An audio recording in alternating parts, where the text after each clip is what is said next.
Welcome to MarineMax Pensacola. Today we're going to do a walkthrough of the 2019 24 Dauntless Pro. This particular boat is powered by the Mercury 300. This is the new engine.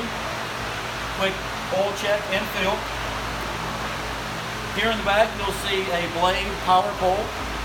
That's part of the Pro package. So we come into the boat. Here in the middle you've got your live well. Storage,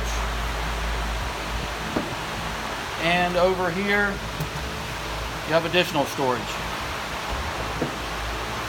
Here at the helm and the leaning post you've got flip up bolsters. You've got a cooler underneath.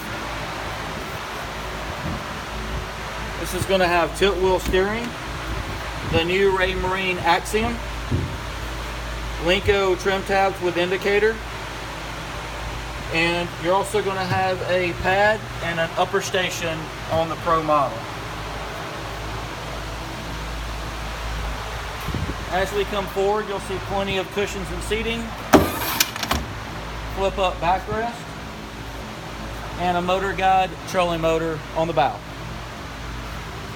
This concludes a walkthrough of the 2019 Boston Whaler 240 Pro. Come see us at MarineMax Pensacola.